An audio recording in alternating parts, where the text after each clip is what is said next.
This is Fox 10 Arizona Morning. So this hour, we're talking about digital cameras. We're going to try to answer all your questions about taking the best photos, and we'll bring you up to date on the latest technology out there. Remote control, that's what the movie Click is all about. You know, click on, click off, mute, fast forward. They've gotten quite complex. Remember when you actually had to walk up to the television set and change the channel? Good old days. Well, cameras have also come a long way, and coming up next, we're going to tell you about what's new in digital cameras and how to avoid that pesky delay. You know, when your pictures come out all fuzzy because of the delay between the time you hit the little button and the picture actually takes. To check on any of the segments that you are seeing here today, just go to fox10.com. You know, Todd always gets star center stage billing, right? So you got a good look there. I hope you were peeking at some of the behind-the-scenes work that we do here on the show. Hey, vacation season is here. Whether you got a trip planned to the beach or maybe to one of the national parks or monuments, don't forget to pack the camera. But what's bugging you about your digital camera? And what's new with digital cameras? Jez Noble from the offices of Tempe Camera is here to talk about what's new and just sort of issues that people have. How are you? Good, very well this morning. Very good. 6 years ago, you moved here from London. That's correct. You said, still keeping the British accent. Absolutely, yes. They're in Tempe. You have a camera, when we talk about what's new, yes, that we're going to conduct a little experiment about. Tell me what now, that is. This has never been done before, so this is something new for us as well. Yes, right. But this is the latest camera from Olympus. This is impact resistant and water resistant down to about 10 feet or so. At least that's what they say in the paperwork. That's what right? they say. So they recommend it for hiking, people who like outdoor activities such as we can enjoy here in Arizona. Okay. And you can have the odd little spill with it and really not feel too bad about it. And it says you can drop it from how high? How far? Approximately 6 feet. 6 feet. So I'm Onto a gonna hard go, I mean, you just did like 2 feet. Can I do this? Yeah, absolutely. Okay. And you can take a knot. So we think it's going to be okay. On but the back water-resistant part. Now, this is one of the fun parts. Is you can actually take this in the pool with the kids, the animals, without too much trouble. I know what would happen to my digital camera if I did that.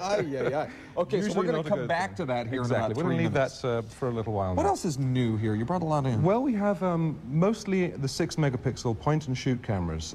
Better than they ever have been before.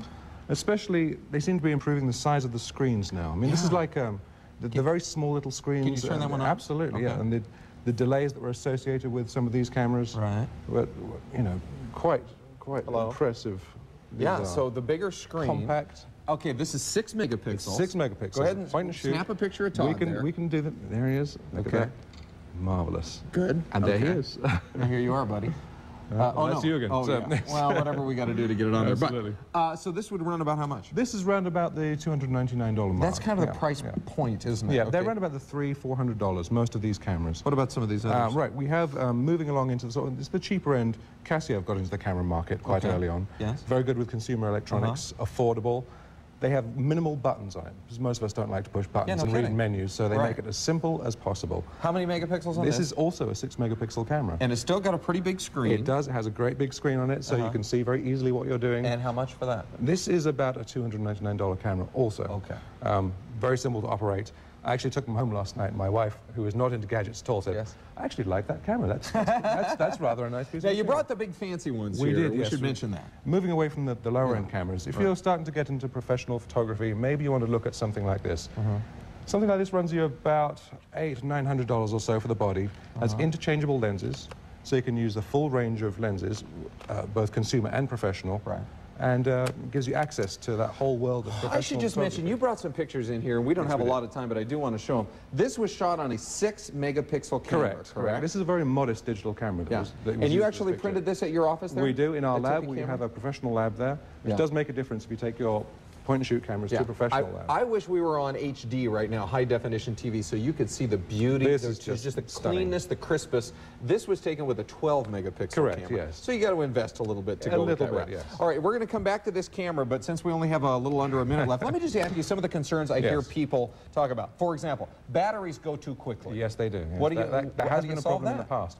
The batteries have got smaller, lighter, and have more capacity than they ever have had before. They have lithium-ion batteries, and many of these are rechargeable. How long should they last? You should be able to not have to change your batteries throughout most of a long vacation. You can shoot all weekend long without having to recharge. What about the delayed snap? You know, you want to get that candid, and there's a... This is something we've heard from the cameras a few years ago. There used to be a delay while the processors in the camera did their thing before the camera could actually take the shot. With processors being faster than they have been before, it's almost instantaneous. We're down to a few milliseconds as opposed to the second, 2 seconds that we used to experience. Yeah. Okay, what about the double flash? I mean, I always look like my eyes blink. There's a very good reason for that. It's the pre-flash there takes out the red eye, closes down your eyes, so you don't get those nasty little red eye pictures. Yeah, okay. All right. It can be a little annoying, but it's worth dealing with. Okay, here we go. By the way, I was also going to ask you about not enough memory. Has the memory really improved? Again, with everything in computing increasing as it has done over the last few years, memory capacity has come up enormously. Okay. And then we have our soaked camera. It's on. It's working. How about that? There you are. Okay. So, It really I guess that kind of wraps things up. Don't try this at home with your digital camera, Sabra. We could say that. That's I what love is that? my The digital Olympus. camera. That's the Olympus Stylus 720. Stylus 720. Love that. It's instant gratification with those digital cameras.